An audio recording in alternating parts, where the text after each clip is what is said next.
Hello friends, நம்ம இன்றைக்கி சுவையான சேமியா பால் பாயசம் தாங்க செய்ய போகிறோம்.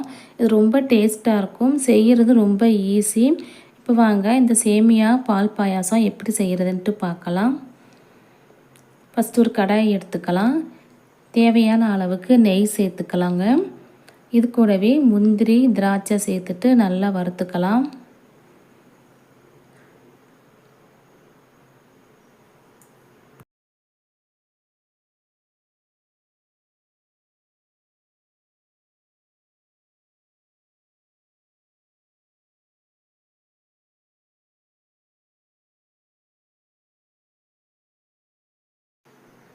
இது நல்லா வறுத்ததுக்கப்புறமா தனியாக ஒரு பிளேட்டில் எடுத்து வச்சுக்கலாங்க.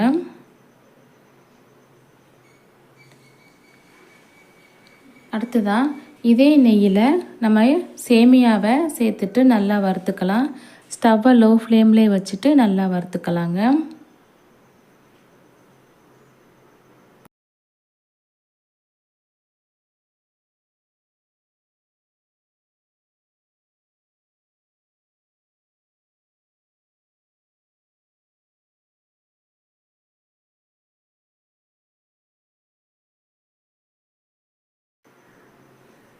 இது நல்லா வறுத்ததுக்கப்புறமா இதில் ஏற்கனவே நல்லா காய்ச்சி ஆறின பால் இருக்குது, அதில் 2 கிளாஸ் சேர்த்துக்கலாம்.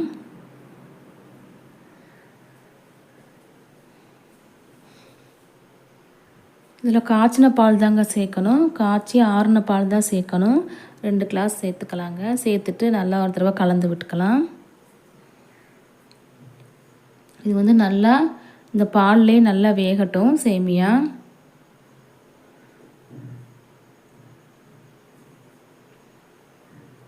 பாருங்கள் நல்லா கொதிக்குது. இப்போது ஒரு தடவை கலந்து விடலாம்.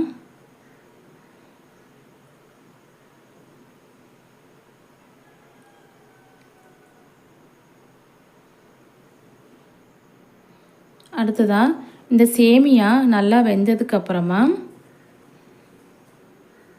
ஜீனி ஒரு 1/2 கப்பு சேர்த்துக்கிறேங்க. நீங்கள் உங்கள் இனிப்புக்கு தகுந்த மாதிரி நீங்கள் ஜீனி சேர்த்துக்கலாம். இப்போ சேர்த்துட்டு நல்லா ஒரு தடவை கலந்து விடலாம்.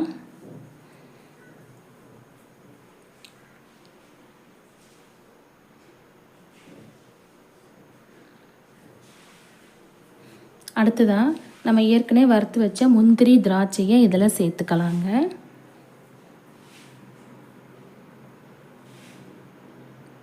கூடவே ஏலக்காய் பொடி சேர்த்துக்கலாம்.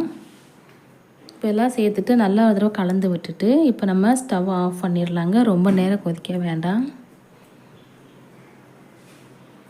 அவ்வளோதாங்க, சுவையான சேமியா பால் பாயாசம் ரெடி ஆயிடுச்சுங்க. கண்டிப்பாக ட்ரை பண்ணி பாருங்கள் ஃப்ரெண்ட்ஸ். தேங்க்யூ.